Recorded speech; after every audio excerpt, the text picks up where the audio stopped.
نحمدہ و نصلی علی رسولہ الکریم، اما بعد فاعوذ باللہ من الشیطان الرجیم، بسم اللہ الرحمن الرحیم۔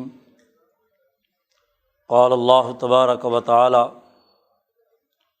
ادع الی سبیل ربک بالحکمۃ والموعظۃ الحسنہ وجادلہم باللتی ہی احسن۔ وقال تعالی وَلَقَدْ كَرَّمْنَا بَنِي آدَمَ۔ وقال النبی صلی اللہ علیہ وسلم كانت بنو اسرائیل تسوسهم الانبیاء كلما هلك نبی خلفه نبی آخر الا لا نبی بعدی سیکون خلفاء فیکثرون۔ وقال النبی صلی اللہ علیہ وسلم لا تزال طائفۃ من امتی قائمین علی الحق لا یضرهم من خالفهم۔ صدق اللہ مولانا العظیم وصدق رسولہ النبی الکریم۔ معزز دوستو، دین اسلام ایک ایسا حق دین ہے جو کل انسانیت کی فلاح و بہبود کا ایک کامل اور مکمل پروگرام انسانیت کے سامنے رکھتا ہے۔ انسانیت کی ترقی کا راستہ دین اسلام ہی سے گزر کر جاتا ہے۔ دین اسلام کی تعلیمات اپنی ساخت میں انسانیت کی ترقی اور کامیابی کا ایک عالمگیر نظام واضح کرتی ہیں۔ کل انسانیت اللہ کو محبوب ہے اور انسانیت کی فلاح و بہبود اور ترقی کے لیے اللہ تبارک و تعالیٰ نے جو جامع اور کامل پروگرام دین اسلام کی صورت میں دیا ہے، وہی انسانیت کی ترقی کے لیے لازمی اور ضروری ہے۔ اس کے بغیر کوئی اور راستہ نہیں۔ جتنا یہ جامع دین ہے اتنا ہی جامعیت کے تناظر میں انسانیت پر یہ ذمہ داری عائد ہوتی ہے کہ وہ اس جامع دین کو انسانیت کی فلاح و بہبود کے لیے جامع طریقے سے پیش کیا جائے، نہ کہ ناقص طریقے سے۔ کامل کو ناقص طریقے سے پیش کرنا اسے ناقص بنانا ہے۔ اس لیے دین اسلام کو انسانیت کے سامنے پیش کرنے کا ایک جامع طریقہ بھی خود نبی اکرم صلی اللہ علیہ وسلم نے اور دین اسلام کی تعلیمات نے واضح کیا ہے۔ کتاب مقدس قرآن حکیم نے انسانیت کو یہ پروگرام پیش کرنے کا ایک جامع ترین اصول اور ضابطہ اس آیت مبارکہ میں بیان کیا ہے کہ ادعو الی سبیل ربک بالحکمہ، کہ اپنے رب کے راستے کی طرف دعوت دیجیے حکمت کے ساتھ۔ یہ حکم اللہ تبارک و تعالی حضرت محمد مصطفیٰ صلی اللہ علیہ وسلم کو دے رہا ہے، اور آپ کی وساطت سے جو بھی حضرت محمد صلی اللہ علیہ وسلم کو ماننے والے لوگ ہیں ان کو دیا جا رہا ہے۔ راستہ ہے تیرے رب کا، کسی اور کا راستہ نہیں ہے، اللہ کا راستہ ہے، اور وہ اللہ کا راستہ برحق۔ نبی اکرم صلی اللہ علیہ وسلم تہجد کی نماز میں ایک دعا مانگتے تھے کہ اے اللہ تو حق ہے، تیرا قرآن حق ہے، تیرا رسول محمد حق ہے، تمام نبی حق ہے، یہ دین حق ہے۔ اس کی حقانیت میں کوئی شک نہیں، لیکن حق بات کو پیش کرنے کا طریقہ اس آیت میں بیان کیا گیا۔ حق ہونے کا یہ مطلب نہیں کہ انسانیت کے سامنے اس پروگرام کو بھونڈے انداز میں پیش کیا جائے، ناقص انداز میں واضح کیا جائے، بدنامی پیدا کرنے والے طریقہ کار کے مطابق پیش کیا جائے۔ حق بات کو پیش کرنے کا طریقہ خود اللہ پاک نے بیان کر دیا کہ اپنے رب کی طرف آپ دعوت دیں، رب کے راستے کی طرف لوگوں کو بلائیں، حکمت کے ساتھ اور موعظت حسنہ، اچھی نصیحت کے ساتھ، خیر خواہی کے جذبے سے انسانیت کو اس راستے کی دعوت دیں۔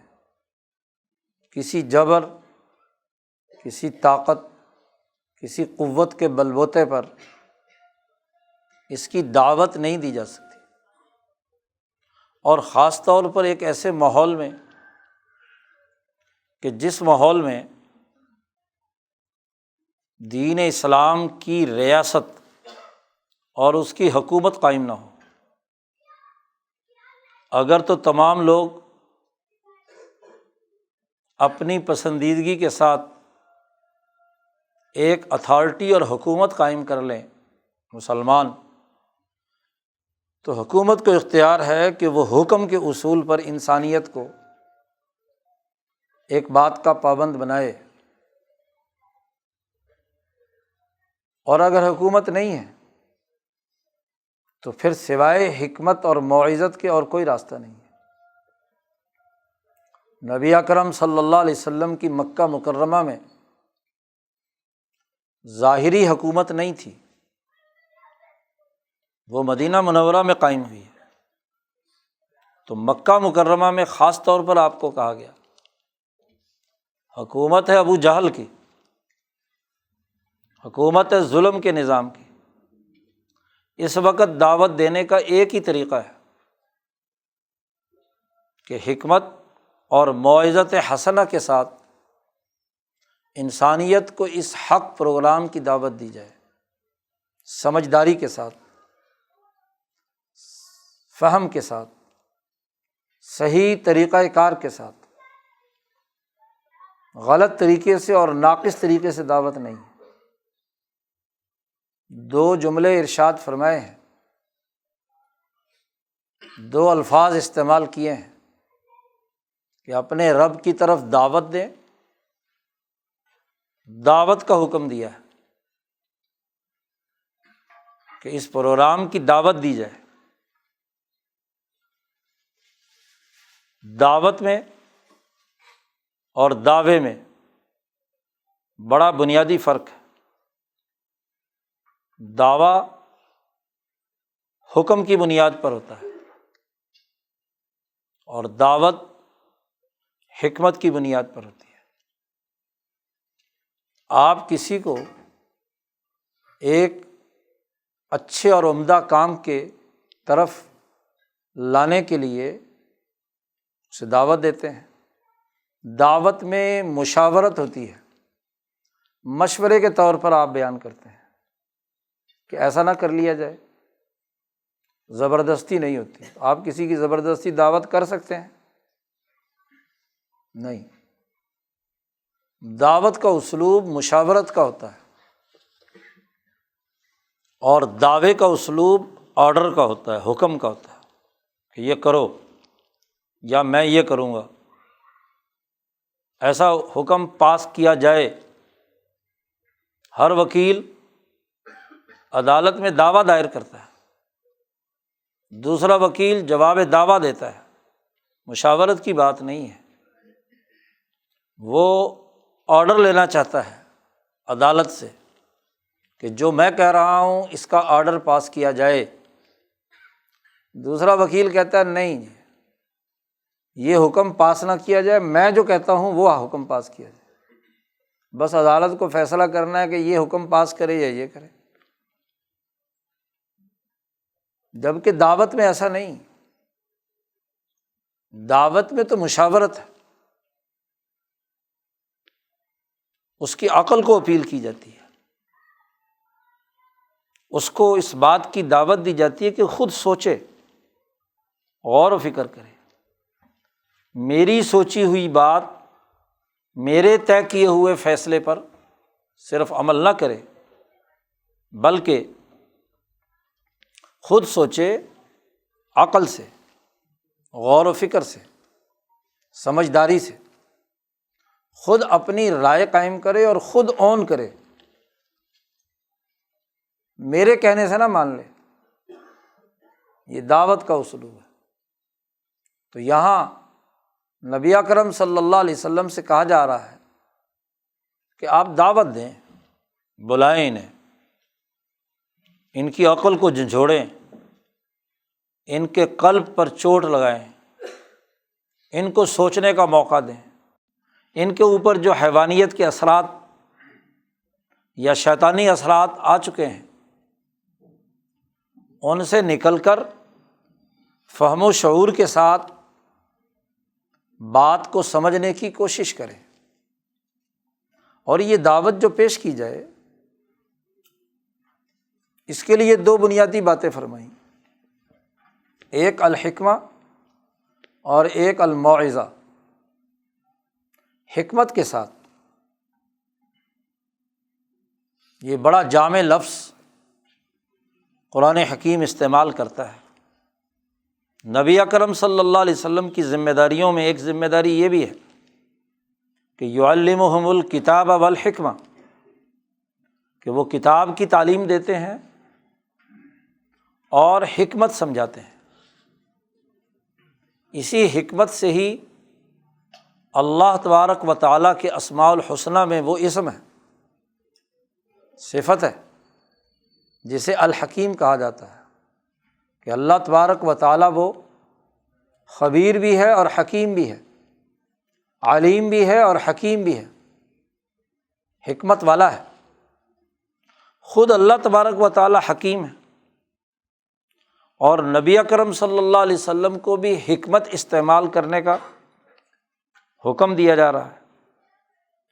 تو کوئی مسلمان یہ دعویٰ کیسے کر سکتا ہے کہ وہ حکمت کے بغیر دعوت دے گا؟ اللہ کو چھوڑ کر اللہ تبارک و تعالیٰ جو کائنات کا خالق ہے اور وہ انسانوں کو براہ راست حکم دینے کی اتھارٹی رکھتا ہے، لیکن وہ بھی حکیم ہے، حکمت کے ساتھ بات پیش کرتا ہے، طریقہ کار کے مطابق عقل کو اپیل کرتا ہے، قلب پر چوٹ لگاتا ہے، گرد و پیش کے حقائق کے تناظر میں بات کرتا ہے، ماحول کے مطابق قانون آتا ہے۔ ورنہ تو اللہ تبارک و تعالیٰ پورا قرآن حکیم ایک ہی رات میں غار حرا میں رسول اللہ صلی اللہ علیہ وسلم کے سپرد کر دیتا کہ لو یہ حکم ہے، نافذ کرنا ہے بس۔ جی، اس کو کون روک سکتا ہے؟ جیسے تمہاری پارلیمنٹ آج کی دنیا کے اندر قوانین اور ضابطے یا آئین میں ایک ہی دفعہ منظور کر لیتے ہیں، چاہے اراکین اسمبلی نے پڑھا ہو یا نہ پڑھا ہو، پاس پاس پاس، جی، حکم جاری ہو جاتا ہے۔ تو اللہ پاک بھی کیا ہے، حالانکہ اس کے پاس سب سے بڑی اتھارٹی تھی، وہ حق رکھتا تھا کہ اپنے نبی کو کہتا بھئی یہ کتاب ہے، اس پر یہ عمل کرنا ہے۔ یہ جو 23 سال آہستہ آہستہ اتارا، تو بتدریج جس سطح کی صلاحیت پیدا ہو گئی اس سطح کے بعد ایک حکم دے دیا، جب وہ پاس ہو گیا تو اس سے اوپر، جب وہ پاس کر لیا تو اس سے اوپر۔ تعلیم و تربیت حکمت سے ہوتی ہے، پہلی دوسری تیسری کلاس پاس کرے گا تو آگے پرائمری میں جائے گا نا، وہ پاس کرے گا تو آگے چھٹی 7ویں 8ویں 10ویں تک جائے گا۔ اور ایک بچے کو 10ویں تک کا سارا سلیبس اٹھا کر دے دیا، چلو ابھی پڑھ لے، سیکھے گا کچھ؟ حکمت کے خلاف بات ہے نا۔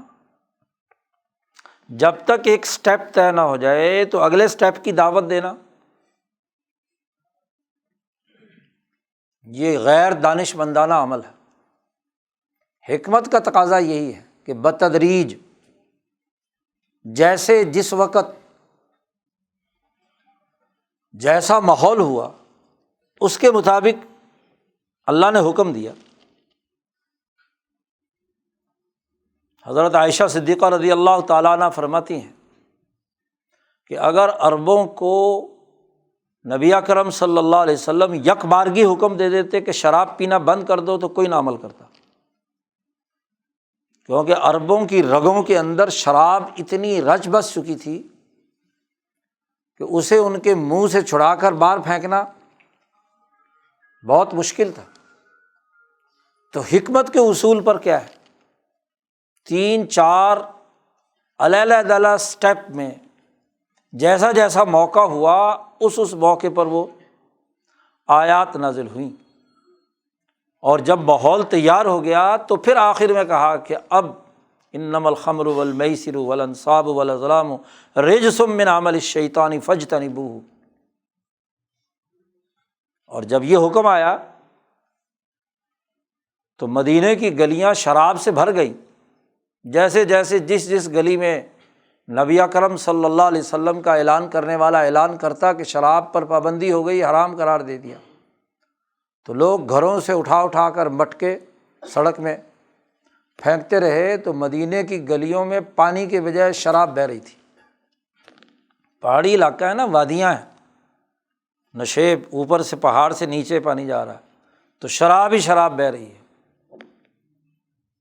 انس بن مالک کہتے ہیں کہ میں شراب پلا رہا تھا اپنے والد ابو طلحہ کو، لوگ جمع تھے، تو باہر جب جیسے اعلان سنا کہ جی شراب پر پابندی ہو گئی، تو والد نے حکم دیا یہ جتنے مٹکے گھر میں پڑے اٹھا کر باہر پھینک دے۔ اس کے لیے ماحول تیار کیا نا۔ تو ہر چیز ایک حکمت کے ساتھ ہوتی ہے۔ اللہ تعالیٰ کو تو بہت پہلے پتہ تھا کہ شراب حرام ہے، اور اللہ چاہتا تو سب سے پہلے کیا ہے، مکہ میں ہی حکم دے دیتا کہ شراب ممنوع ہے، لیکن اس کے نفاذ کا جو طریقہ کار اپنایا گیا وہ حکمت کے اصول پر۔ حکمت عربی میں کہتے ہیں کہ معرفت الاشیاء کما ہی ووضعها علی محلها علی الصواب، کہ اپنے گرد و پیش کے حقائق کو جیسا کہ وہ ہیں حقیقت میں ان کی معرفت حاصل کرنا،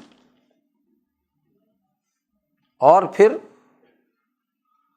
اس پر ان حقائق کے تناظر میں ایسی حکمت عملی اور پلاننگ اختیار کرنا کہ اس سے وہ مطلوبہ نتیجہ، درست نتیجہ سامنے آ جائے، اس کام کے سٹیپ بنانا، اور ہر سٹیپ کے مکمل ہونے کے بعد دوسرا قدم اٹھانا، اس کے بعد تیسرا قدم اٹھانا۔ یہ نہیں کہ سارے کے سارے امور ایک ہی دفعہ مسلط کر دو۔ تو گرد و پیش کے حقائق کا شعور ضروری ہے، اور پھر صرف شعور ہی نہیں، علم بھی کافی نہیں، بلکہ اس کی ایسی ترتیب بنانا، پلاننگ کرنا جس سے وہ مطلوبہ نتیجہ حاصل ہو جائے جو آپ چاہتے ہیں۔ آپ سبیل ربک، اپنے رب کے راستے کی طرف، دین اسلام کی طرف دعوت دینا چاہتے ہیں، تو دعوت دینے کا ماحول کیا ہے، گرد و پیش کے بنیادی حقائق کیا ہیں، اس حقائق کے تناظر میں آپ فیصلہ کریں کہ ان میں سے پہلا سٹیپ کون سا ہے، دوسرا کون سا ہے، تیسرا کون سا ہے۔ ایک مدعو کو پہلے مرحلے میں کیا بات سمجھانی ہے، دوسرے یہ سمجھ میں آ جائے تو پھر اگلی کیا بات سمجھانی ہے، اس کے بعد کیا بات سمجھانی ہے، اس کی ترتیب بنائیں گے، پھر آپ جو آپ کا ہدف ہے اسے حاصل کر پائیں گے۔ تو یہ ترتیب ضروری ہے، اس کے بغیر دعوت نہیں ہوتی۔ نبی اکرم صلی اللہ علیہ وسلم کی پوری 23 سالہ زندگی اسی حکمت سے عبارت ہے۔ دوسری بات ارشاد فرمائی بالموعظۃ الحسنہ، ایسی نصیحت، ایسی خیر خواہی جو اچھے طریقے سے ہو۔ وعظ کہتے ہیں ایسی نصیحت کو جو دلوں کو جھنجھوڑے، حکمت ایسی بات کو کہتے ہیں جو عقل کو ٹچ کرتی ہے، منطقی ہوتی ہے، لاجک کے تحت ہوتی ہے، اور وعظ اور نصیحت وہ دلوں کو جھنجھوڑتا ہے۔ انسان کے ارادے کا مرکز اس کا قلب ہے، دل ہے۔ دل کے جذبات صحیح رخ پر ہوں تو دل صحیح فیصلہ کرتا ہے، اور اگر دل کے جذبات درست نہ ہوں، اس کی حرکت قلب صحیح نہ ہو، اس میں تحریک صحیح نہ ہو، تو اس کا ارادہ اور فیصلہ بھی کیا ہوگا؟ غلط۔ موعظہ حسنہ وہ ہے جس کے ذریعے سے آپ جس کو دعوت دے رہے ہیں اس کے دل کے تار ہلائیں، جی، اس کے جذبات کو صحیح رخ دیں۔ انسان میں جذبات کا مرکز دل ہے۔ جذبہ کسے کہتے ہیں؟ جو چیز جذب سے ہے نا، جذب کہتے ہیں کسی کو اپنی طرف کھینچنا۔ جذبہ وہ ہوتا ہے جس سے آدمی کھنچتا ہے، اس کا دل۔ تو ایسے انداز میں دعوت دیں کہ اس کا دل آپ کی طرف کھنچے، صرف عقل ہی نہیں، حکمت کے ذریعے سے اس کی عقل کو، اور موعظت کے ذریعے سے اس کے قلب کو اپنی طرف کھینچے، وہ جذبہ بیدار ہو، وہ صلاحیت پیدا ہو، وہ اس کام کرنے کے لیے کمر کس لے۔ سبیلی ربی کا ہے نا، تیرے رب کا راستہ ہے، جامع راستہ ہے۔ چھوٹا موٹا کام ہو، کوئی سبیل الشیطان کا کام ہو تو کسی مصنوعی جذبے سے بھی کرایا جا سکتا ہے، جھوٹ بول کے بھی ہو سکتا ہے، بدنام طریقے سے بھی کرایا جا سکتا ہے، دل کے تار کسی منفی نوعیت سے بھی ابھارے جا سکتے ہیں۔ ذرا سی چٹکی لگاؤ تو جذبات ہل جائیں گے۔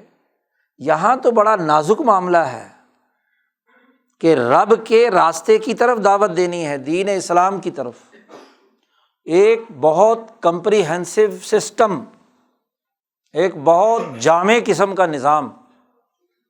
تو جذبات اس طریقے سے ابھارے جائیں کہ وہ جامعیت اس کے دل کے اندر گھر کر جائے، جی، ورنہ تو جذباتی دل،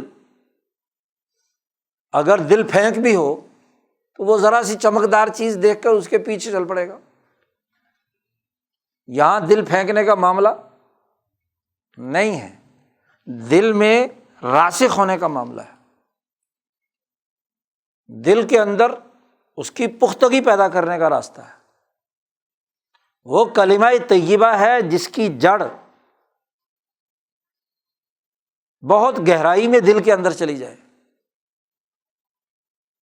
نبی اکرم صلی اللہ علیہ وسلم نے اس ایمان اور دین کے بارے میں کہا ہے کہ ان الامانۃ نزلت فی جذر قلوب الرجال، کہ یہ ایمان جو ہوتا ہے یہ مردوں کے دلوں کی جڑ کے اندر داخل ہوتا ہے۔ عربی میں جزر کہتے ہیں، وہ چکی کے پاٹ کے درمیان ایک کیل لگی ہوئی ہوتی ہے جس کے اوپر دوسرا پاٹ گھومتا ہے، اگر وہ ہل رہی ہو یا سینٹر میں نہ ہو تو چکی صحیح گھومے گی نہیں، پورا جو سرکل ہے اس کا بالکل سینٹر ہوتا ہے اور مضبوط ہوتا ہے، اس کو جزر کہتے ہیں۔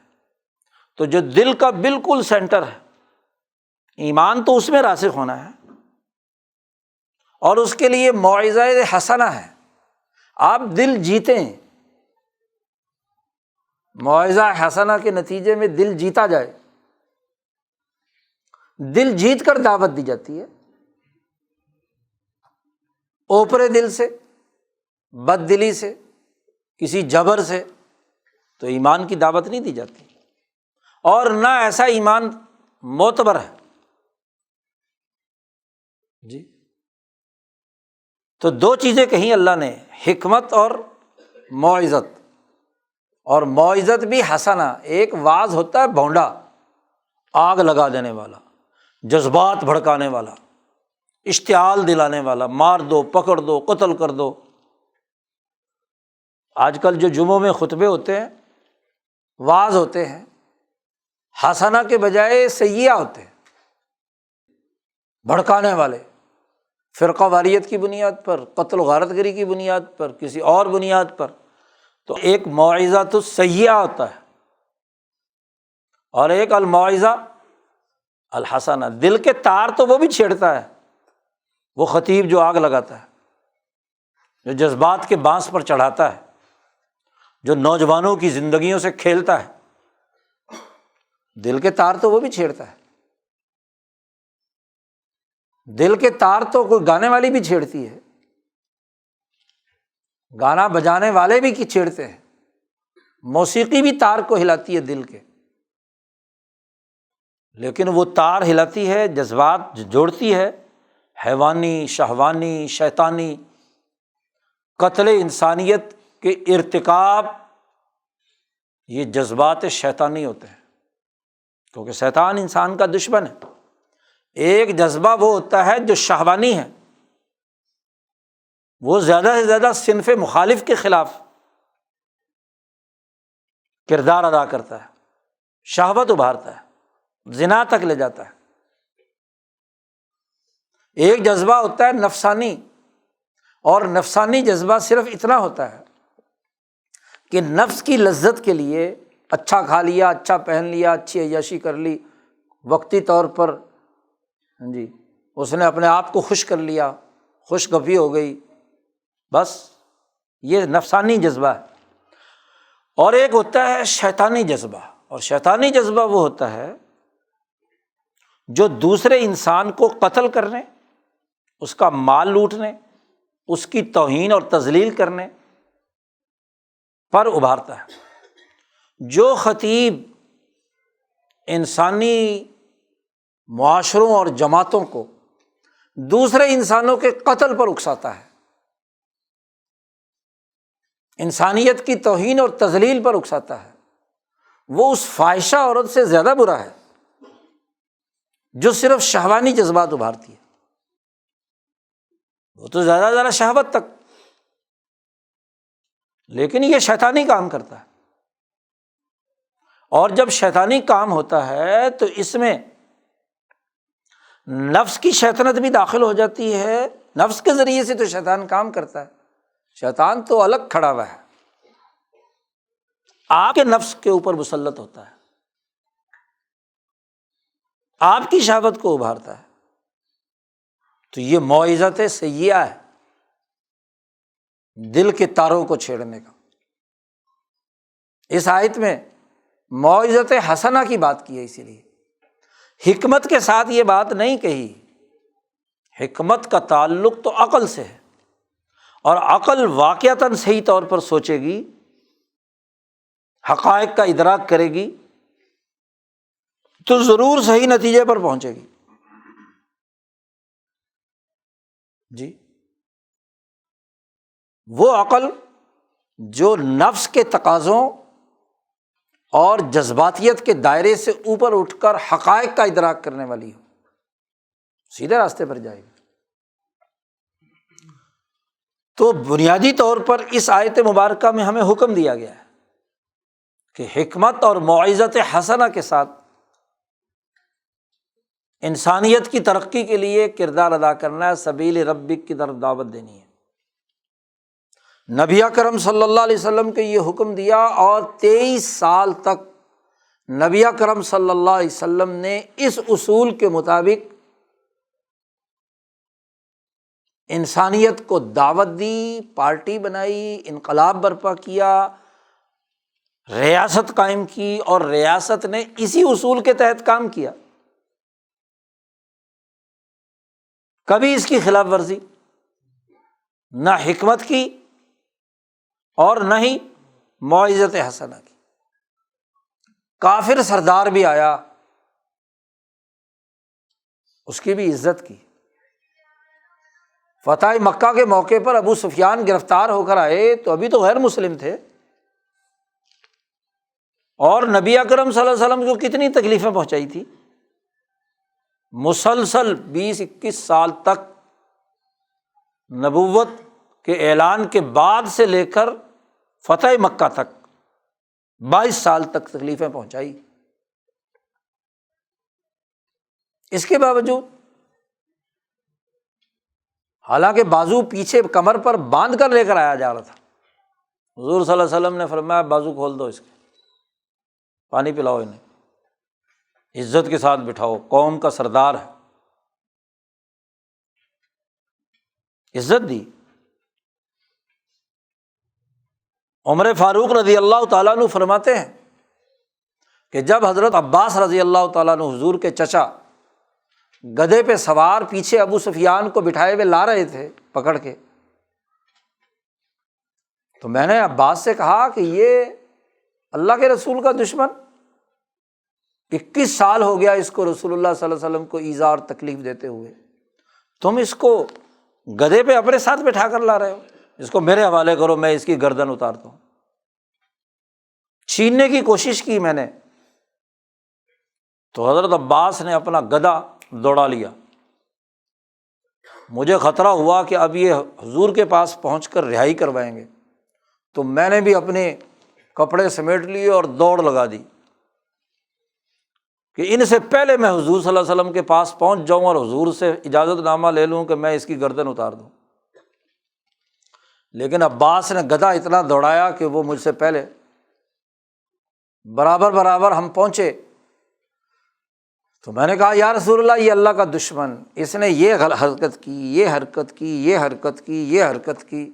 وہ جو شروع دن سے وہ مخالفت اور حضور کو ایذا رسانی کا کام کر رہے تھے، وہاں سے لے کر آخری حرکت تک کیا ہے کہ یہ آپ کو تکلیفیں اور ایذائیں اس نے پہنچائی ہیں، تو کیا اس کو زندہ رہنے کا حق ہے؟ آپ میرے حوالے کریں، مجھے اجازت دیں، میں اس کی گردن اتارتا ہوں۔ حضور صلی اللہ علیہ وسلم نے عمر فاروق سے کہا صبر کرو، ٹھہرو۔ حضرت عباس نے کہا یا رسول اللہ میں نے اسے امان دے دی، اور حضور صلی اللہ علیہ وسلم پہلے اعلان کر چکے تھے کہ کوئی ایک سپاہی بھی مسلمان چھوٹے سے چھوٹا وہ کسی بھی کافر کو امن دے دے تو سمجھ لو ریاست نے امن دے دیا، میں نے امن دے دیا۔ یہ نہیں ہے کہ حکومت امان نامہ لکھ کر دے، کسی ریاست میں بسنے والا کوئی بھی مسلمان کسی غیر مسلم کو امن نامہ لکھ دے کہ میں تیری جان کا حفاظت کروں گا، تو پوری ریاست پر لازم ہے کہ اس مسلمان کے امن کو قبول کرے۔ یہ اجازت نہیں ہے کہ ریاست کہے کہ نہیں جناب مجھے تو تمہارا امن منظور نہیں ہے۔ تو حضرت عباس نے کہا میں نے انہیں امن دے دیا۔ جی خود قرآن نے کہا کہ وَإِنْ أَحَدٌ مِّنَ الْمُشْرِكِينَ اسْتَجَارَكَ فَأَجِرْهُ، اگر کوئی مشرک تم سے امن مانگے تو آپ اسے امن دے دو، حکم ہے۔ فتح مکہ کے موقع پر ہی نازل ہوئی ہے یہ صورت۔ جی امن دے دیا، پانی وانی پلایا، بٹھایا۔ تو ابو سفیان کہتے ہیں کہ میں سوچتا آ رہا تھا کہ اب مجھے پکڑا گیا تو میری گردن کٹنے کے علاوہ اور کوئی کام نہیں۔ میں سوچ رہا تھا کہ ابھی وار آیا اور ابھی سر تن سے جدا ہوا،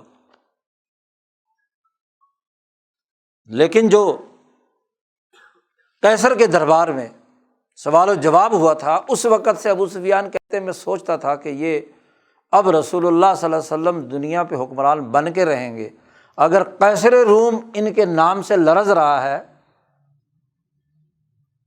اس نے کہا تھا نا کہ اللہ کی قسم، جنہوں نے یہ نبوت کا دعویٰ کیا ہے یہ میرے قدموں کی زمین پر اس کی حکمرانی ہوگی، تو ہم اس کے مقابلہ کیسے کر سکتے ہیں؟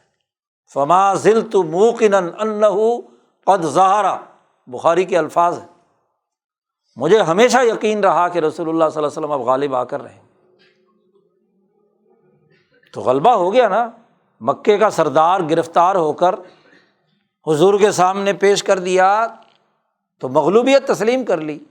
ابو سفیان نے کہا میں سرنڈر کرتا ہوں، مجھے کلمہ پڑھائیے لا الہ الا اللہ محمد رسول اللہ، مسلمان بنا لیا۔ کیا خیال ہے 22 سال کے دشمن کو ایک ہی لمحے میں معاف کر کے سکھانا کیا ہے؟ سبیل ربی کا بالحکمت، حکمت کے ساتھ اپنے رب کی دعوت دینا مقصد ہے، قتل کرنا مقصد ہے۔ یہ ہے حکمت، یہ ہے موعظت حسنہ۔ ابو سفیان کے قلب کو جھنجھوڑا قیصر روم کے نام کا خط، کہ جب ابو سفیان تاجروں کا قافلہ لے کر شام گئے ہوئے اور قیصر کے دربار میں پیش ہیں، خط تو لکھا تھا قیصر روم کو جی، اور اس کا اثر جہاں قیصر روم پر ہوا وہاں ابو سفیان پر بھی ہوا۔ موعظت حسنہ۔ اگلے دن مکے میں فوجیں داخل ہو رہی ہیں، ابو سفیان کے ساتھ حضور صلی اللہ علیہ وسلم ایک اونچے ٹیلے پر کھڑے ہیں۔ جو فوج نبی اکرم صلی اللہ علیہ وسلم لے کر آئے ہیں 10,000 کے قریب، ہر قبیلے کی جو کمپنی یا پلاٹون کہہ لیں آپ، وہ جا رہی ہے اپنے اپنے جھنڈے کے ساتھ۔ تو انصار کا قبیلہ جب گزرا تو ابو سفیان کو دیکھ کر خون کھول اٹھا۔ انہوں نے کہا یہ اللہ کا دشمن اللہ کے رسول کے ساتھ کھڑا ہے۔ نعرہ لگایا انہوں نے کہ اب مکہ میں ہم داخل ہو رہے ہیں، اب ہم خون بہائیں گے، الیوم یوم الملحمہ۔ حضور صلی اللہ علیہ وسلم نے رک جاؤ، نہیں، الیوم یوم المرحمہ، آج تو رحمت کا دن ہے، نہ کہ قتل و غارت گری کا دن ہے۔ یہ حکمت ہے، مقصد دین کی دعوت ہے۔ حکومت ملنے کے بعد بھی اصول کون سا ہے؟ حکمت کا ہے، کہ حکمت کے اصول پر نبی اکرم صلی اللہ علیہ وسلم نے سارا کردار ادا کیا، موعظت حسنہ کی بنیاد پر کردار ادا کیا۔ یہ نبی اکرم صلی اللہ علیہ وسلم کا اسوہ حسنہ ہے، اور یہی اسوہ حسنہ کس کا ہے؟ صحابہ کا، ابو بکر صدیق کا، عمر فاروق کا، عثمان غنی کا، علی المرتضیٰ کا، حسن و حسین کا، حضرت امیر معاویہ کا، خلفائے بنو امیہ کا، بنو عباس کا، بنو عثمان کا، جامع طریقہ کار رہا ہے جی۔ کسریٰ ایران کے بڑے بڑے سورما گرفتار ہو کر عمر فاروق کے پاس پہنچتے ہیں، تو وہی کام جو ابو سفیان کے تناظر میں حضور صلی اللہ علیہ وسلم نے کیا تھا وہی اس کے ساتھ کیا، عزت دی، احترام دیا۔ ثمامہ بن اسال سردار ہے قبیلے کا، گرفتار ہو کر حضور صلی اللہ علیہ وسلم کے پاس آیا۔ آپ صلی اللہ علیہ وسلم نے اس کی جوانی، اس کی سرداری، انہوں نے اس کے ہاتھ کھول دو، بازو بندھے ہوئے تھے، پانی پلاؤ، جوان آدمی ہے، خوبصورت آدمی ہے، عزت دی، احترام کیا۔ حاتم طائی کی بیٹی آئی، حضور صلی اللہ علیہ وسلم نے کیا ہے اپنی چادر اس کے سر پر ڈالی، عزت دی، احترام کیا۔ عدی بن حاتم آئے، غیر مسلم ہیں، حضور کے خلاف زبان درازیاں کرتے رہے، پہلے ڈر کر بھاگ بھی گئے، چوروں کا سردار ہے، پورا قبیلہ ہی چوروں کا تھا، ٹھگوں کا تھا۔ حضور صلی اللہ علیہ وسلم نے استقبال کیا اور اپنے بسترے پر بٹھا دیا، خود نیچے بیٹھ گئے۔ حکمت ہے نا، مدعو آ رہا ہے، مدعو کا احترام کر رہے ہیں، دعوت دینی ہے نا۔ بڑی بے پرواہی سے عدی کہتے ہیں میں نے پوچھا کہ اے محمد صلی اللہ علیہ وسلم کیا دعوت ہے آپ کی؟ آپ صلی اللہ علیہ وسلم نے دعوت دی، اللہ کا حکم سنایا، اللہ کی عبادت کرنا، شرک نہ کرنا فلاں۔ انہوں نے کہا دنیا میں کیا فائدہ ہوگا، دنیا کا فائدہ بتاؤ۔ انہوں نے کہا امن ہوگا، خوشحالی ہوگی، کوئی کسی کو نہیں لوٹے گا۔ یہ ساری باتیں نبی اکرم صلی اللہ علیہ وسلم بتلا رہے ہیں عدی کو، دعوت کے اصول پر ہے۔ تو دین دعوت کی بنیاد پر پھیلتا ہے۔ صحابہ نے اپنے زمانے میں کیا، تابعین نے کیا، اس کے بعد محدثین، فقہاء، صوفیاء، اولیاء اللہ نے کیا۔ یہ دنیا بھر میں جتنے اولیاء اللہ اور صوفیاء پھیلے انہوں نے اسی اصول پر دعوت دی نا، حکمت اور موعظت حسنہ۔ حضرت خواجہ معین الدین اجمیری بغداد چھوڑ کر جو اس کفرستان میں آ کر بیٹھے جہاں بت پرستی ہے، جہاں شرک اور کفر ہے، جہاں خود خواجہ معین الدین کے خلاف یہاں کا پرتھوی راج اور یہاں کے حکمران لوگوں کو اکسا رہے ہیں، تو دعوت کس بنیاد پر دی؟ حکمت کے ساتھ، موعظت حسنہ کے ساتھ، دلی جذبات کو دل کی توجہ سے اپنی طرف کھینچا، عقل کو اپیل کی، سمجھایا۔ بابا فرید ہوں، داتا گنج بخش ہوں، بہاؤالدین زکریا ملتانی ہوں، شاہ عبداللطیف بھٹائی ہوں، مجدد الفسانی ہوں، اولیاء اللہ کا کردار ہی یہ رہا ہے۔ اگر طاقت کے بل بوتے پر اسلام پھیلانا ہوتا تو یہاں ایک ہندو زندہ رہتا ہے ہندوستان میں؟ 800 سال حکومت تھی، حکم دے دیا جاتا کہ سب ہندو یا تو کلمہ پڑھ لو یا قتل ہونے کے لیے تیار ہو جاؤ۔ تم اللہ کے ساتھ شرک کرتے ہو، اتنے سارے دیوی دیوتا تم نے مان رکھے ہیں، اللہ کی توہین کرتے ہو، رسول اللہ کی توہین کرتے ہو، یا قتل ہونے کے لیے تیار ہو جاؤ اور یا مسلمان ہو جاؤ۔ ان کو اس طرح کی غیرت کا معاملہ نہیں، حق سکھانا ہے، حکمت اور موعظت حسنہ۔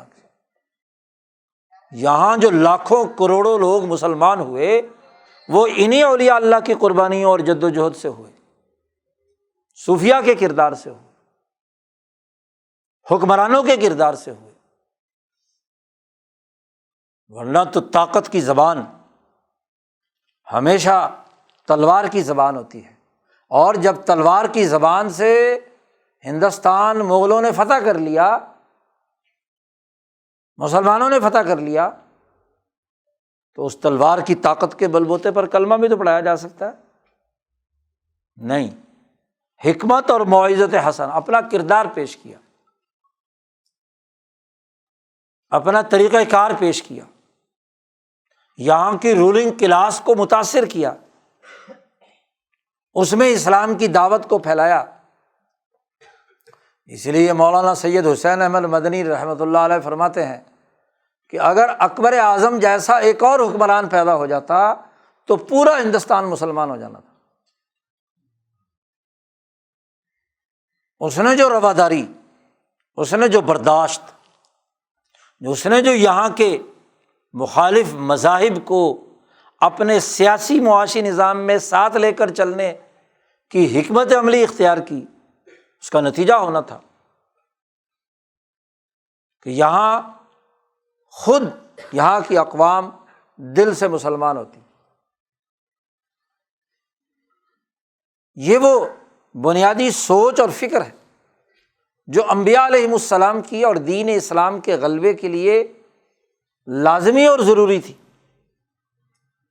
اور یہ سوچ مسلمانوں کی جس نے دنیا بھر میں اسلام پھیلایا، پورے افریقہ میں، یورپ میں، ایشیا میں، ایشیا کے دور دراز علاقوں میں، اور بتدریج جہاں جہاں حکومتیں اور ریاستیں قائم ہوئیں انہوں نے حکمت کے ساتھ اور موعظت حسنہ کے ساتھ آگے کام بڑھایا۔ لیکن جب سے دنیا میں عالمی سرمایہ داری نظام کی سفاکیت قائم ہوئی، انسانوں کو حقیر سمجھنے، غلام بنانے، سرمایے کی یلغار میں ان تمام کو گرفت میں لینے، ان پر تسلط حاصل کرنے کا جو طریقہ کار وضع کیا گیا، بالخصوص ڈیوائڈ اینڈ رول کی سیاست کے تحت، اس نے خرابیاں پیدا کی۔ آپ اندازہ لگائیے کہ اس کے نتیجے میں دین اسلام کی تعلیمات کے پیشکار وہ دہشت گرد جو اسلام کو دہشت گردی کی اساس پر حکمت اور موعظت حسنہ سے ہٹا کر انسان دشمنی کے لیے پیش کرنے والے تھے، انہوں نے دین اسلام کی تعلیمات کو مسخ کر کے رکھ دیا۔ پچھلے ایک ہفتے سے یہاں کی حکومت اور ریاست لرز رہی ہے، پوری دنیا کو منہ کیسے دکھائے۔ پچھلے جمعے کو جو ایک انسان کا قتل کیا گیا، خود ساختہ جذباتیت اور تصورات کے تحت، تو پوری ریاست میں ہلچل ہے۔ سارے مدرسوں کے مولوی، سیاسی جماعتوں کے لیڈر، مذہبی رہنما صفائیاں دینے میں لگے ہوئے ہیں کہ جی اسلام میں ایسا نہیں ہے، ایسا نہیں ہے، ایسا نہیں ہے۔ لیکن ان تمام کے اگر پچھلے کرتوت کھول کر بیان کیے جائیں کہ انہوں نے جو ماحول پیدا کیا ہے، جس کا اثر پچھلے جمعے کے واقعے کی صورت میں ظاہر ہوا ہے، آج پورے 100 سال ہو چکے ہیں، 1920 سے لے کر 2020-21 تک ایک پلاننگ کے تحت اس حکمت اور موعظت کے طریقہ کار کو خراب کیا گیا انگریز سامراج کی طرف سے۔ حکمت اور موعظت حسنہ کی بنیاد پر مسلمانوں پر زوال آیا تو تب بھی مسلمانوں کی لیڈرشپ نے حکمت اور موعظت حسنہ کو اپنے ہاتھ سے نہیں چھوڑا، اس کا دامن پکڑے رکھا۔ 1857 ہوا، 1831 ہوا، 1757 ہوا، اس کے بعد بھی اجتماعیت کو برقرار رکھا گیا مشکل ترین حالات میں۔ فتنہ پروری پیدا کی گئی 1857 کے بعد، فرقوں کی لڑائیاں پیدا کی گئیں، لیکن مسلمانوں کی اس زمانے کی قیادت نے دلائل کے ساتھ، حکمت کے ساتھ، عقل کے ساتھ، موعظت حسنہ کے ساتھ اس خطے کے انسانوں کی اجتماعیت کو برقرار رکھا۔ گو پارٹیاں بنی، اسلام کے نام سے بھی بنی، سیاسی معاشی حقوق کے لیے کانگریس بھی بنی، خلافت کی بحالی کے لیے تحریک خلافت بھی ہوئی۔ ذرا وہ تاریخ یاد رکھیے کہ جلیانوالہ باغ کا واقعہ ہوتا ہے 1919 میں، تو تمام اس خطے کی قومیں، مسلمان، ہندو، سکھ، یہاں کے بسنے والے لوگ، وہ یک زبان ظالم کے خلاف، انگریز سامراج کے خلاف تھے۔ اس میں مرنے والا ہندو بھی ہے، سکھ بھی ہے، مسلمان بھی ہے۔ حالت یہ تھی کہ 1919 میں امرتسر کے اندر مسلم لیگ، کانگریس، جمعیت علماء ہند اور تحریک خلافت، 4 بڑی پارٹیاں تھیں یہاں آزادی اور حریت کے حوالے سے۔ ایک ہی مہینے میں اجلاس ہوتے ہیں۔ اپریل 1919 میں جلیانوالہ باغ کا واقعہ ہوا ہے، اور نومبر میں اجتماعات ہوتے ہیں امرتسر میں۔ مسلم لیگ کا بھی وہیں، کانگریس کا بھی وہیں، جمعیت علماء کا بھی وہیں، اور تحریک خلافت کا بھی وہیں۔ اور جتنے بھی لیڈر ہیں، خواہ وہ مسلمان تھے یا ہندو، کانگریسی تھے یا مسلم لیگی، جمعیت علماء کے تھے یا خلافت تحریک کے، ہر اجلاس میں شریک ہوتے ہیں۔ مسلم لیگ کا اجلاس ہوا تو سارے کانگریسی بھی اس میں شریک، علماء بھی شریک، خلافت تحریک والے بھی شریک۔ مسلم لیگ کا پروگرام ہوا تو سب شریک، کانگریس کا اگلے ہفتے ہوا تو سارے مسلم لیگی بھی کانگریس کے اجلاس میں شریک، تحریک خلافت کا اجلاس ہوا تو اس میں بھی سارے شریک۔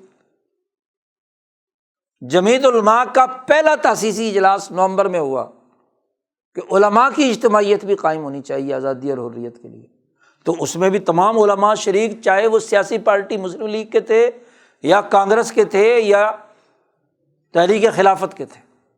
تو انگریز سامراج نے دیکھا کہ یہ تو کیا ہے، پورا ہندوستان آزادی کی جنگ میں متحد ہو کر ہمارے خلاف میدان میں نکلا ہے، سکھ بھی، ہندو بھی، مسلمان بھی، اور ان کی ساری پارٹیاں بھی۔ وہ جو مسلم لیگ ہم نے بنائی تھی 1906 میں، وہ بھی کیا ہے، ایک ہی پلیٹ فارم پر سب۔ یہاں تو تمہاری پارٹیاں مسلمانوں کی ہیں نا، پیپلز پارٹی، مسلم لیگ، جماعت اسلامی، JUI والے ایک دوسرے کے اجلاس میں شریک ہوتے ہیں، ایک دوسرے کی شکل دیکھنے کے لیے تیار نہیں ہیں، ہوتے بھی ہیں تو کسی نہ کسی وقتی مفاد کے لیے، پھر اس کے بعد اسی طرح لڑ پڑ کر ایک ہو جاتے، لیکن یہ سارے اکٹھے۔ اب انگریز سامراج نے کیا کام کیا کہ اس کے خلاف کام کیا جائے، اس بدماش ہندو کے ذریعے سے نبی اکرم صلی اللہ علیہ وسلم کے خلاف کتاب لکھوائی گئی، راجپال کے ذریعے سے، ہندو فرقہ پرستی کو آگے بڑھانے کے لیے، نعوذ باللہ نبی اکرم صلی اللہ علیہ وسلم کی توہین کروائی گئی، اور دوسری طرف مسلمانوں کو دیکھو جی تمہارے رسول کی توہین ہوئی ہے، تم چپ کر کے بیٹھے ہو، بھڑکا دیا، جلوس، جلسے، اشتعال انگیز تقریریں، ماشاءاللہ دونوں طرف سے پورا ماحول۔ وہ امرتسر اور لاہور جہاں سب پارٹیوں کے، سب فرقوں کے لوگ ایک جگہ پر انگریز سامراج کے خلاف آزادی کی جنگ لڑ رہے ہیں، اسی لاہور کے اندر آپ دیکھیے کہ وہ دن 1921 کا اور یہ قتل، ذرا 100 سال کی تاریخ اٹھا کر دیکھ لیں، یہ صرف اس ایک واقعے کی پڑتال اور تحقیق کرنے کی کیا ضرورت ہے؟ وہ نظریاتی کونسل والے کہتے ہیں کہ جی 20 تاریخ کو ہم اس واقعے کی تحقیقات کریں گے، میں ان سے کہوں گا کہ آپ 1921 سے تحقیقات شروع کریں، اس ایک واقعے سے کیا ہوگا؟ یہ تو لازمی نتیجہ ہے اس کا،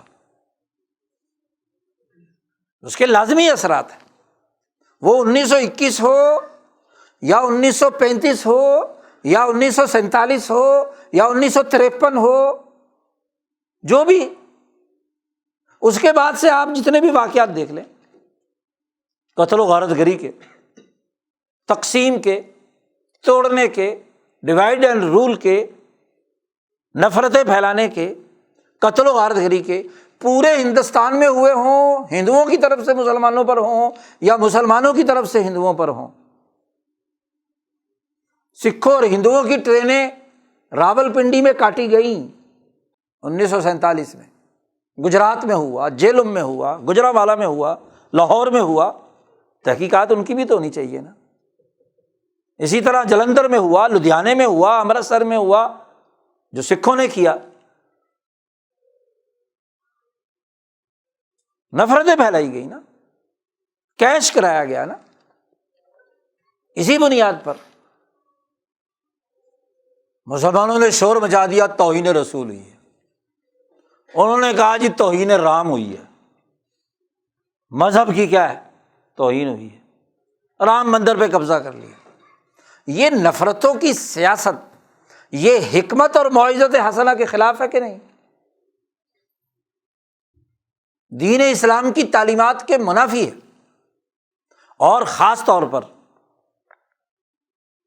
انہی تاریخوں میں 1920-21 کے اندر ہی حرمین شریفین پر اس گروپ کا قبضہ کروایا گیا، وہ تمام نعرے بازی جو آج ہو رہی ہے اور اس قتل کے موقع پر بھی ہوئی، نفرتیں کہاں سے پھیلائی گئی؟ اس کا مرکز تو وہی برطانوی سامراج ہے جس نے اس خاندان کو سعودی عرب بنا کر دیا، جس نے یہاں کے حکمران طبقے کو تقسیم پیدا کرا کے مذہب کے نام پر یہاں مسلط کیا، یہاں کے مذہبی طبقے کو ریال اور ڈالر دے کر تشدد پسند مذہبی بنایا، جس نے جہاد کے نام پر آگ لگائی، جس نے فساد پیدا کیا، حکمت سے دور اور موعظت سیئہ کی بنیاد پر واعظ و نصیحت کا کام کیا گیا، قوموں کی تباہی کا، مسلمان معاشروں کو پیچھے رکھنے کا۔ ایسے مذہبی دیوانے پیدا کیے گئے جو انسانی ترقی کے راستے میں سب سے بڑی رکاوٹ ہو۔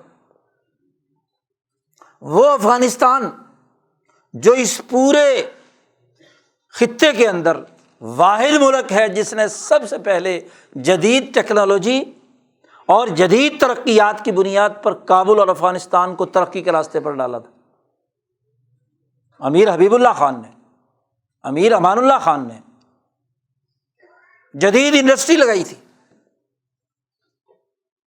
اس وقت تک تو تمہارا لاہور، پشاور اور یہ اجڑے ہوئے دیار تھے، تمہارے پاس کیا تھا؟ اس وقت جس نے ترقیات کی بنیاد پہلے دن رکھی، اسلام نافذ کرنا ہے، کبھی بچہ سکا کے نام پر، کبھی جہادی تنظیموں کے نام پر پورا افغانستان ادھیڑ کر 100 سال پیچھے دھکیلنے کے بعد آج فتح حاصل کرنے کے بعد فاتحین مفتوحین سے بھیک مانگ رہے ہیں کہ غربت بڑی ہے، ہم اپنا ان کو گزارا نہیں کر سکتے، پیسے دے دو۔ یہ کیسے فتح مکہ کے فاتحین ہیں جو مفتوحین سے پیسے مانگ رہے ہیں؟ فنڈ بحال کرو۔ صحت کہاں ہے؟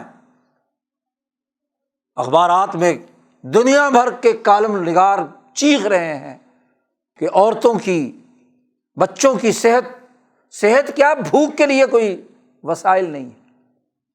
جس ملک میں ترقیات کے لیے راستے بنائے گئے انہیں اسلام کے نام پر ملیا میٹ کر دیا۔ اندازہ لگائیے کہ جب بھی کوئی ریاست ترقی کے کسی مرحلے پر مسلمان ریاست آگے بڑھتی ہے تو اس کا راستہ روکنے کے لیے ایسے مذہبی دہشت گرد میدان میں اتار دیا جاتے ہیں۔ یہ ریاست ہے یا بازیچہ اطفال ہے، کھیل تماشا ہے۔ ریاستیں تو حکمت اور موعظت حسنہ سے چلتی ہیں، اور اگر حکمت اور موعظت حسنہ ہو تو سوسائٹی کے اندر اس کی منفیت کے جو اثرات مرتب ہوتے ہیں ان کا نتیجہ ہے۔ اب چاہے تم نظریاتی کونسل کا اجلاس بلاؤ، سارے مولویوں کو اکٹھے کر کے سری لنکن سفیر کے پاس بھیج دو، وہ بھی وزیر اعظم کے حکم پر کہ فلانے مولوی کو بھی بلاؤ، فلانے کو بھی بلاؤ، فلانے کو بھی بلاؤ، ایک کال پر سارے بھاگے آ رہے ہیں، پاؤں جلنے لگے ہیں نا۔ کیوں؟ جو یہاں فرقہ واریت پیدا کر کے، اشتعال انگیزی پیدا کر کے، حکمت اور موعظت حسنہ کے خلاف نوجوانوں کی ذہن سازی کرنے والے لوگ، ان کو آپ گرفت نہیں رکھیں گے، ان کو ریاست تحفظ فراہم کرے گی تو خالی بیان بازی سے کیا ہوگا؟ اب کور کمانڈر کانفرنس بھی ہو رہی ہے، اب اسلامی نظریاتی کانفرنس بھی ہو رہی ہے، اب کابینہ کی میٹنگ بھی ہو رہی ہے، اب مولویوں کی میٹنگ بھی ہو رہی ہے، جمعے بھی پڑھائے جائیں، فلانے بھی پڑھائے جائیں، تو جمعے میں صرف کہ جی ہم یہ اسلام دہشت گردی نہیں سکھلاتا، یہ جو 100 سال سے تم کردار ادا کرتے رہے ہو، عراق میں تم نے کیا، لیبیا میں تم نے کیا، سعودی عرب میں تم نے کیا، یاد نہیں ہے؟ انہی سعودی سپاہیوں نے جو مدینے میں ترکوں کا قتل عام کیا، اسی حرم مکہ میں قتل عام کیا، مکہ پر قبضہ کرتے ہوئے۔ ترک فوج تو حکمت اور موعظت حسنہ کی بنیاد پر اس نے ہتھیار ڈال دیے کہ حرم میں ہم نہیں لڑیں گے، کسی انسان کو قتل نہیں کریں گے۔ جو ہتھیار ڈال کر کھڑے ہیں ان نہتے لوگوں کو قتل کیا تم نے، تاریخ تمہاری نہیں ہے؟ اس وقت کہاں تھے؟ اور تماشا سب سے بڑا یہ کہ جو نبی کی نعوذ باللہ توہین کرے اس کو قتل کر دو، تو یہ قتل کرنا ریاست کا کام ہے، عدالت کا کام ہے، یا کسی ہجوم کا کام ہے؟ جی ریاست کا کام ہے نا، عدالت کا کام ہے۔ پہلے ثابت تو کرو کہ اس نے توہین کی ہے، اللہ پاک نے کہا اقتلوا المشرکین، مشرکین کو قتل کر دو، ہے نا اللہ کا حکم۔ تو اس کا مطلب یہ ہے کہ ہر آدمی کسی کو قتل کر دے؟ عدالتی پروسیجر کے تحت ہوگا نا، ریاست فیصلہ کرے گی، حکومت فیصلہ کرے گی کہ کسے قتل کرنا نہیں کرنا۔ اور اگر اس آیت کا یہ مطلب ہے کہ ہر مشرک کو قتل کرو، تو پھر سوال ہے کہ ابو سفیان مشرک ہونے کی حیثیت سے حضور کے پاس آئے تھے تو آپ نے قتل کیوں نہیں کر دیا پہلے؟ نعوذ باللہ، حضور صلی اللہ علیہ وسلم نے آیت کی خلاف ورزی کی۔ عدی بن حاتم غیر مسلم کی صورت میں حضور کے پاس آئے تھے تو تلوار سے استقبال کرنا چاہیے تھا نا۔ اور اگر ماشاءاللہ سارے مشرکوں اور کافروں کو قتل ہی کرنا ہے تو دعوت کسے دینی ہے؟ مردوں کو؟ کوئی عقل نام کی کوئی چیز نہیں۔ بالفرض یہ حدیث ضعیف ترین ہونے کے باوجود بھی کسی درجے میں بھی صحیح ہے، تو اس کا فیصلہ کون کرے گا؟ ریاست کرے گی۔ کسی آدمی کو تو یہ اختیار نہیں ہے کہ اس کی بنیاد پر خود ہی قتل کرنا شروع کر دے، خود ہی مدعی، خود ہی منصف، خود ہی فیصلہ کرنے والا اور خود ہی نافذ کرنے والا۔ عدالتیں کس لیے ہیں؟ حضرت علی امیر المومنین ہے، حکمران ہے، خلیفہ وقت اور خلیفہ برحق۔ ان کی زرہ ایک یہودی کے پاس ملی، انہوں نے پہچان لی، حکمران تھے نا، پولیس بھیجتے اور زرہ چھین لیتے۔ اور جس حضرت علی کے بارے میں حضور نے فرمایا کہ اقضاہم علی، کہ فیصلہ کرنے میں قاضی ہونے کی حیثیت سے علی سب سے اونچے درجے کے آدمی ہیں۔ تو قاضی بھی ہے، حکمران بھی ہے، خود ہی مدعی بھی ہے، تو خود ہی کہتے پولیس بھیجتے جا کر کے پکڑ کر لاؤ، اس یہودی سے زرہ چھین لیتے۔ کیا ضرورت تھی ایک قاضی کے پاس جانے کی؟ اور قاضی بھی قاضی شریح جو صحابی نہیں ہے، حضرت علی کی زیارت کی وجہ سے، صحابہ کی زیارت کی وجہ سے تابعی ہے۔ اور اس قاضی کو قاضی بھی لگایا کس نے ہے؟ حضرت علی نے۔ حکومت مقرر کرتی ہے نا قاضی کو، اس کی عدالت میں حاکم وقت پیش ہو رہا ہے، عدالت میں باقاعدہ مقدمہ دائر کر رہا ہے کہ جناب قاضی صاحب یہ میری زرہ ہے، اس یہودی کے پاس مجھے لے کر دی جائے۔ قاضی صاحب نے کہا بھی گواہ پیش کرو، کون ہے تمہارے گواہ کہ واقعتاً یہ زرہ تمہاری ہے؟ پہلے تو تم دونوں ایک ہی جگہ پہ کھڑے ہو جاؤ، حکمران ہوں گے تو اپنی جگہ پہ ہوں، یہاں آپ بحیثیت مدعی آئے ہیں اور یہ مدعا علیہ کے آیا ہے، تو آپ کو مدعا علیہ کے ساتھ کھڑا ہونا ہے سامنے، یہ نہیں کہ آپ یہاں کرسی پہ میرے ساتھ بیٹھیں گے، اور پھر گواہی پیش کرو۔ انہوں نے اپنا غلام اور اپنے بیٹے کو، اور بیٹا بھی کون ہے؟ حسن و حسین جو ہیں وہ معمولی بیٹے ہیں، عدل و انصاف اور سچ بولنے والے، دونوں نے گواہی دی کہ ہاں بھائی زرہ تو ہمارے ابا جان کی ہے۔ قاضی صاحب نے کہا جی بیٹے کی گواہی باپ کے حق میں قابل قبول نہیں ہے، اور غلام کی گواہی بھی قابل قبول، کیونکہ وہ تو آقا کا کیا ہوتا ہے؟ ملازم ہوتا ہے۔ کوئی آزاد گواہ لاؤ تب یہ زرہ تمہیں ملے گی۔ حضرت علی نے کہا جی وہ تو میرے پاس کوئی پاکستانی جعلی گواہ تو تھا نہیں کہ وہاں پیسے دے کر گواہی دلوا دی جاتی، تو ایسی بات تو نہیں تھی۔ ٹھیک ہے جی، اب نہیں مل سکتا قانون جو نبی اکرم صلی اللہ علیہ وسلم نے جاری کیا ہے، تو ٹھیک ہے میں سرنڈر کرتا ہوں۔ انہوں نے فیصلہ کر دیا یہودی کی ہے۔ اب آپ دیکھو کہ یہودی کہتا ہے کہ عجیب بات ہے، میں غیر مسلم بھی ہوں، یہ مسلمان بھی ہیں، خود خلیفہ بھی ہے، خود حکمران بھی ہے، ان کی بات نہیں چلی اور میرے حق میں فیصلہ ہو گیا۔ جی اس نے کہا یہ دین جو اتنا سچا اور اتنا اعلیٰ معیار پیش کر رہا ہے تو کیوں نہ میں اسے قبول کروں؟ اس نے کہا قاضی صاحب بات یہی ہے کہ ہے تو زرہ انہی کی، عدالتی پروسیجر کے تحت تو ثابت نہیں ہو سکی، لیکن ہے انہی کی، مجھے تو سڑک پہ سے پڑی ہوئی ملی تھی، ان کا گھوڑا گزر رہا تھا اوپر سے نیچے گر گئی تھی، یہ چلے گئے تو میں نے اٹھا لی، تو ان کو واپس دو اور مجھے کلمہ بھی پڑھا لو۔ یہ ہے دل کے تار چھڑے نا جی، جذبات دلوں کو، یہ موعظت حسنہ ہے۔ موعظت حسنہ صرف منہ کے باز سے نہیں ہوتا، عمل اور کردار سے ہوتا ہے۔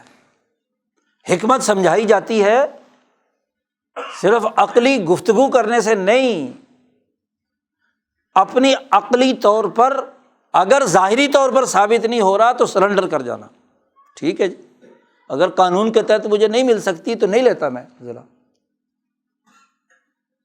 قانون کے تابع اپنی عقل کو بنا لیا تو فیصلہ کس کے حق میں ہوا؟ زنا کیا تھی؟ معمولی سی، اور بندہ مسلمان ہو گیا جی۔ حضرت علی کو رضی اللہ تعالیٰ عنہ کو نبی اکرم صلی اللہ علیہ وسلم فرمایا، اے علی، اگر تیرے ہاتھ سے ایک آدمی مسلمان ہو گیا تیری دعوت سے، سیدھے نظریے پر آ گیا تو تیرے لیے جنت واجب ہوگی، تیرے لیے یہی کافی ہے، دنیا و ما فیہا سے بہتر ہے۔ اور ہم کیا کرتے ہیں؟ اپنے عمل اور کردار سے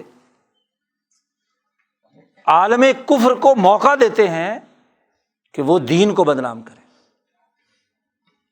توہین رسول کے نام پر کسی سے پھڈے بازی، کسی سے لڑائی، دنگا فساد، قتل و غارت گری، یہ دعوت کہاں چلی گئی؟ اور آپ دیکھیے کہ اس آیت میں کہا گیا آگے جا کر کہ دیکھو حسنہ اور سیئہ دونوں برابر، تم اگر احسن طریقے سے دفاع کرو گے، صبر اور حکمت سے کام لو گے، تو جو آج کا تمہارا کٹر دشمن ہے وہ تمہارا کأنہ ولی حمیم گہرا دوست بن جائے گا، کیونکہ تمہارے کردار نے اس کی عقل کو کیا ہے، اس کے جذبات کو، اس کی سوچ کو بدلا ہے۔ آج ہمارا بحیثیت مجموعی کردار کیا ہے؟ کہنے کو اور نام کے مسلمان ہیں لیکن جذبات کے گھوڑے پر سوار ہیں۔ یہی وہ جذباتیت ہے جس نے اسلام کو نقصان پہنچایا، جس نے مسلمان ریاستوں اور اجتماعیت کو نقصان پہنچایا، جس نے اسلام کی حقانیت کو نقصان پہنچایا۔ اس کے ذمہ دار ہم ہیں۔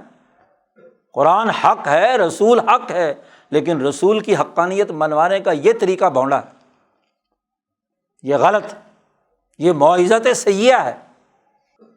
اگر ہم بحیثیت قوم ابھی اس کا تعلق نہیں کریں گے،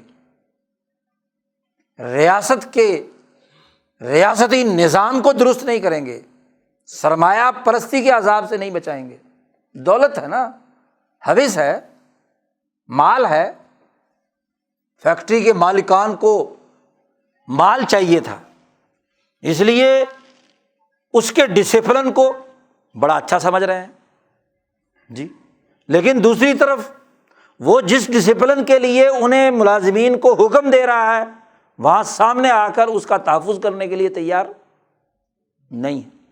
مال بیچنا ہے نا، باہر کے لوگ آ رہے تھے جو اس فیکٹری کا وزٹ کرنا چاہتے تھے، ان کے پروڈکشن کے پورے سسٹم کو دیکھنا چاہتے تھے، وہاں لگے ہوئے اشتہارات ان کے لیے کیا ہے، اتروانے ضروری ہیں کہ ان کا امیج اچھا ہو، تو مالکان دم دبا کر بھاگ گئے، بندے کو مرنے کے لیے چھوڑ دیا۔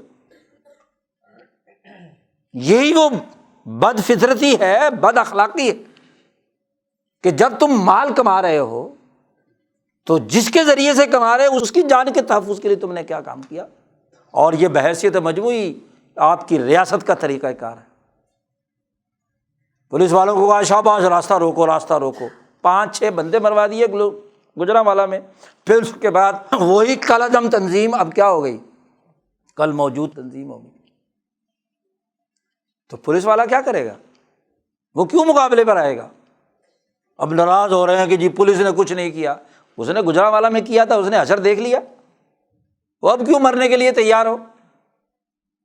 جب تم ریاستی ریٹ قائم نہیں کر سکتے تو بیچارہ پولیس والا کیا ہوگا، کیا سپاہی ہے، کیا تنخواہ ہے، اس کی کیا عزت ہے؟ تم نے خود پولیس کا مورال گرایا، اس کی عزت افزائی نہیں کی، اس کو اپنے سفلی مقاصد کے لیے استعمال کیا، اپنی سیکورٹی کے نام پر استعمال کرتے ہو۔ جس کا کام امن و امان قائم کرنا ہے وہ یہاں کے مافیا اور سرمایہ داروں کے تحفظ کے لیے ان کے گھروں پر، کوٹھیوں پر پہرے دے رہے ہوتے ہیں۔ یہ وہ بنیادی خرابی ہے جو آپ کے پولیس سسٹم میں، آپ کے عدالتی نظام میں، آپ کے قانونی نظام میں، آپ کے انتظامی ڈھانچے میں، آپ کے سیاسی نظام میں، آپ کے مذہبی نظام میں موجود ہے۔ اس کا مطلب یہ ہے کہ سسٹم کولیپس ہو چکا، کوئی سسٹم نہیں ہے، کوئی طریقہ کار نہیں ہے، زوال پذیر ہے۔ اور اس کا ایک ہی حل، سسٹم کی تبدیلی، اس سوچ کی تبدیلی جو ادارتی نظام بنانے کے راستے میں رکاوٹ ہے، جو اجتماعی طاقت کو پیدا کرنے میں رکاوٹ ہے۔ دین اسلام وہ عقل سکھاتا ہے جس کے ذریعے سے ایسا سسٹم قائم ہو کہ کسی کو اس ڈسپلن کی خلاف ورزی کی جرت نہ ہو، انسانیت کی توہین کرنے کی جرت نہ ہو۔ اب ایک واقعہ ہوتا ہے، وہی سیالکوٹ ہے جو 10 سال پہلے 2 بچے مارے تھے، اس کا کوئی ہوا؟ کچھ نہیں ہوا۔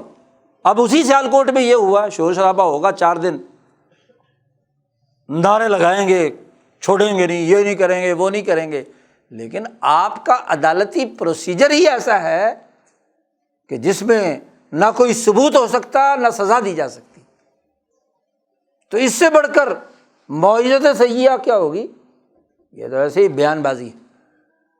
سوچنے کی بات ہے کہ آج ہم دین کے بنیادی احکامات کی خلاف ورزی کر رہے ہیں، واضح طور پر جو نصوص قطعیہ ہیں، نصوص قرآنیہ ہیں، دین کا حکم ہے، اس کی خلاف ورزی کر رہے ہیں۔ آج ہمیں اجتماعی توبہ کی ضرورت ہے۔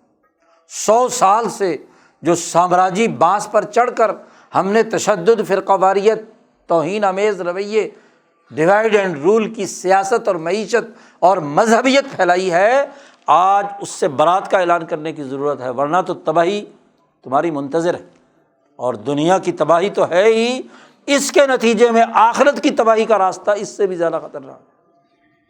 اللہ تعالیٰ ہمیں دین کی سمجھ حاصل کرنے اور عقل و شعور، حکمت اور موعظت حسنہ کے ساتھ دین کی تعلیمات کو آگے منتقل کرنے کی توفیق عطا فرمائے۔